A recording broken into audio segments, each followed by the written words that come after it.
Hello everyone, this is Crota giving you a shoutcast in Game 3 here on Warcraft Wednesday between Focus versus Reprisal. Focus spawning as the pink orc player, meanwhile Reprisal spawning as the teal human player over here on the top left hand side of Terranistan.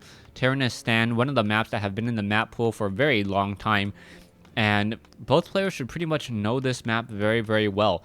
You do have only two major walkways into each other's base, and there are a bunch of creep camps on this map, so we may see Creep Wars 2012 at least for the first 5 minutes before we have any serious engagements.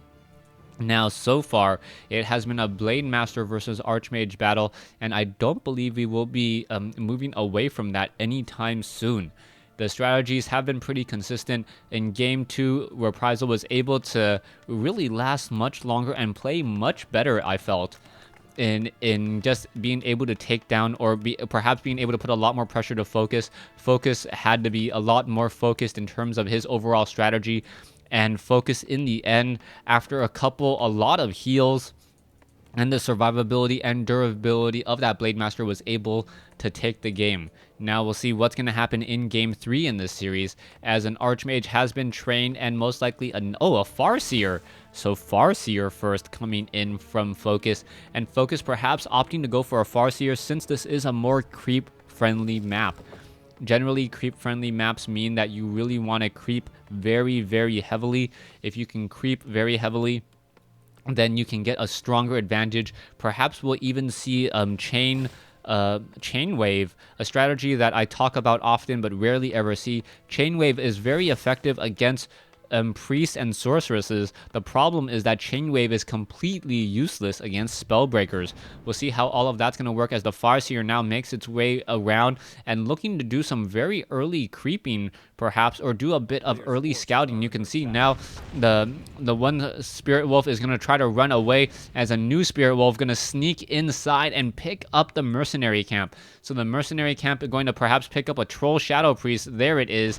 And now the Troll Shadow Priest is going to be able to join in on this fight. You can see that the Farseer is already here. The Farseer are going to look to deal a lot of harassment, as there is a manual of health that has been left behind. The Farseer are now going to turn around, start dealing some damage, throwing that orb of lightning or that lightning attack to those peasants. The footmen are coming back around. There is those now, what we're going to call those Spirit Wolves now, and also we see a water elemental in play. That water elemental has to be very careful though, as Abolish Magic will essentially feed experience to the Farseer. The Farseer now already down to 400 hit points, and it doesn't really look like Focus is enjoying his Farseer play nearly as much. He wanted to put down a lot of early pressure, and what we may see is, yes, we may see a quick tech to Wind Riders. This is a definite non-standard play. We'll see whether or not a Reprisal is going to be able to respond to it in time, as we now see a Lumber Mill being added and now going into one Arcane Tower. I still do not see a Blacksmith, as the Spirit Wolves now once again making another quick run, and we are going to be purchasing even more Mercenaries. So this is a pure Mercenary build. A Troll Shadow Priest coming in. Perhaps we're going to see a Troll Berserker as well, as the Spirit Wolf is going to be in a little bit of a problem here. What exactly is happening? Oh, this one Troll Berserker down to 238 hit points. It may get taken down, taking a lot of damage so far, but I believe the Troll Shadow Priest should be able to heal it back up without any issue. Brilliance Aura now has been trained, as the Farseer is still causing harassment, knowing that he doesn't really need to gain experience. We should be going into Wind Riders in just a moment. Where are those double bestiaries? As we now see, oh no, a Dark Ranger. All right, this strategy is going completely out the window for me, as we are going into a bestiary finally. And we do see one Arcane Tower up and operational. One Bestiary is in play. There's that second Bestiary. It is going to be Wind Riders, I believe, as the Dark Ranger, and along with a lot of Mercenaries, are going to put in a lot of pressure here. The Farseer getting in some easy damage so far, and now being forced to pull away, as the Dark Ranger now going to start joining in on this fight. It looks as though what's going to be happening here, as the footmen, both sides, just taking a lot of damage, and the Troll Berserkers and the healers. Oh, the footman may be able to catch up to it. Yes, able to take down one Troll Shadow Priest, as we now even see more damage being dealt across the board. The Beast series are about to be completed. The Troll Shadow Priest and the Troll Berserker now attempting to run away, as the Archmage now running away with double slippers of agility, a lot of additional armor, but items that are not really all too useful. Farseer and Dark Ranger both have very little experience so far, as we are going to be getting into the Farseer here. Are we going to summon some Spirit Wolves? Beastmaster is now in play, and now what is happening? I believe there was a quick abolish magic there to get some more experience. Not very much though, as I believe some of that experience was denied, and now we are going into quick raiders. Alright, I have no idea what strategy Focus is trying to do at this stage. Going into very, very quick raiders, something that you don't normally see, as now the Footman is attempting to run all the way back home. Arcane Sanctum is now being built back over here, or Arcane Vault, Arcane Sanctum's now being added, as the Beastmaster going after some of these units, and now you can see that the Archmage is in a bit of trouble. The Potion of Healing was used, as the Beastmaster doing a bit of tanking, but the Farseer with so much range attack able to deal a lot of damage to this Archmage. Archmage now being forced to use a Scroll of Town Portal to teleport to the inside of his base, and will it be able to stay alive is the key question, as the units are now trying to make their way out. The Archmage at 60 hit points doesn't really want to engage. The Farseer should have enough, and now going to be dealing some damage to the Arcane Vault. No more Arcane Vault, and perhaps even no more Altar of Kings, as that may get taken down. And now this is going to be a definite issue, as Reprisal is in trouble. You can now see an Arcane Sanctum being built off to the north. More damage is being dealt again, as the Raider going after this farm over here. The farm taking a lot of damage from the siege of the Raiders here, as we now see the Archmage still sitting inside the base, hoping for perhaps some priests in order to heal up these units. Farm does get taken down. There it goes, and now trying to take down and perhaps supply block Reprisal. Reprisal is at 36 over 30.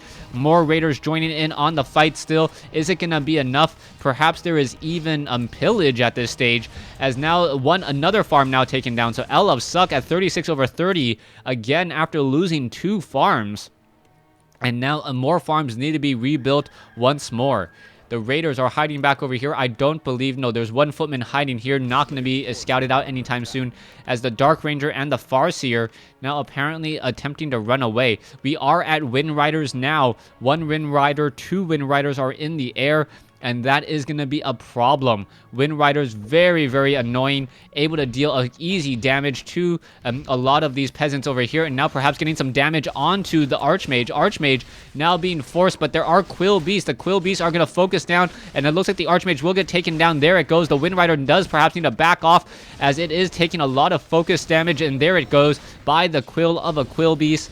But it is now a Beastmaster versus a Farseer and a Dark Ranger. 1 Wind Rider in the air, and only 1 Wind Rider. There is one quick ensnare, as it looks like that Wind Rider once again back off. Archmage is being retrained, as the Wind Rider is in the air, perhaps going to look to deal more damage and perhaps find some units, but there is a Quill Beast off in the forest as well. Dark Ranger has summoned a couple skeletal minions, or dark minions now, as it looks like the Altar of Kings may get taken down. This is going to be bad news, as we now see that the Wind Rider is going after a couple of these other units, and Griffin Avery now being added in order to get Dragonhawk Riders. Dragonhawk Riders used for Shackle, and we'll see if that's going to be effective at all, as we now see ensnares coming down. Beastmaster trying to fight back this entire engagement is inside his base. The defender's advantage definitely going to the human player now, but without the Arcane Vault, that really loses a lot of that advantage that normally you have when fighting inside your base. And we are now finally at level 2 on the Dark Ranger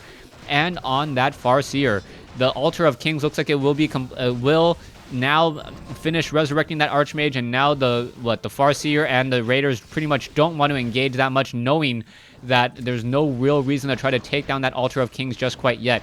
The Wind Riders now going after the sorceresses, and now even dealing more damage to that Archmage. Archmage getting close to level 3, and level 2 water elementals at level 3 for an Archmage, able to deal a lot of damage to those Wind Riders.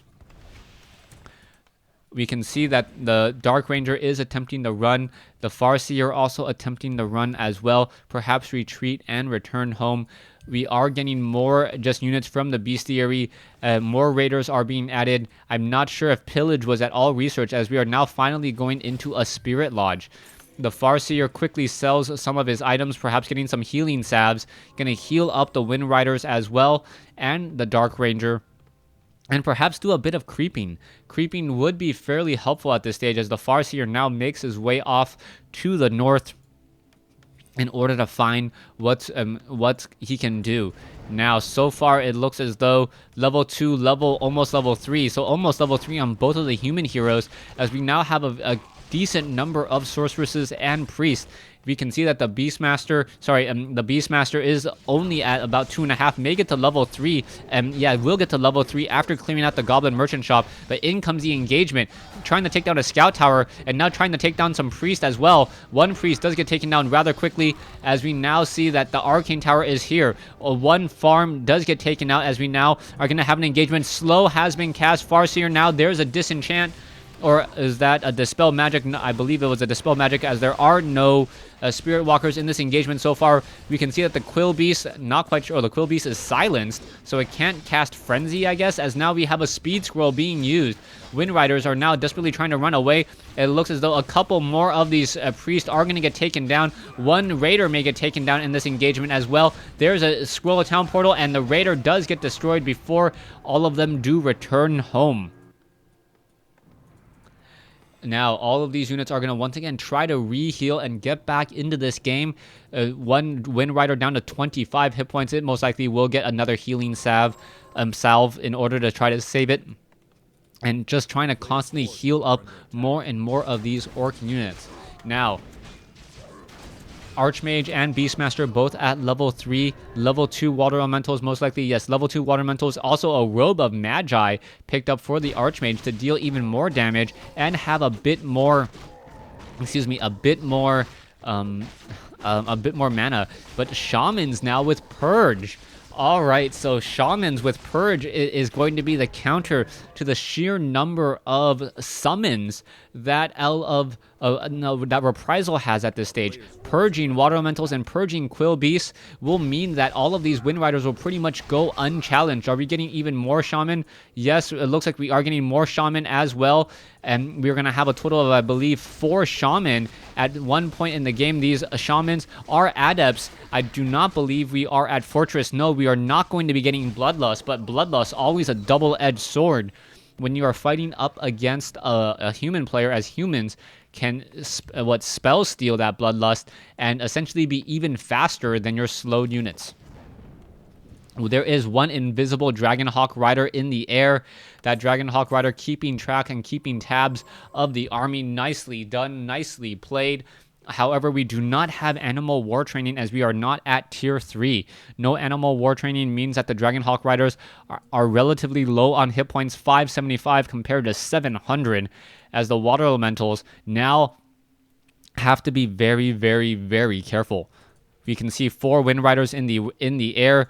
What are these Dragonhawk Riders going to do, as the engagement is going to put this in a bit of a pincer attack here, that you're going to move up and attack against these units on a very tight bridge. They're not going to have any decent way of retreating, as the Beastmaster is now engaging. There's some slow cast that cost a couple Shaman. The Shaman are now trying to purge themselves of that slow and now turning back around. We should start to see some purge onto some Water Elementals. There you go. There's one purge.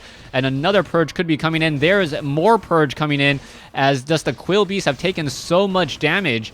And this is going to be a very interesting game so far, as we do have I believe that's a Shackle, but the Dragonhawk Rider must be right up against it, as it is very difficult. The Dark Ranger has been taken down, and the Farseer is all that is left. The Militia now calling to arms, and it looked like what was a good engagement now turning really, really poorly, as I believe L of Suck did take Game 3. Stay tuned for Game 4 in the series between L of Suck and Focus.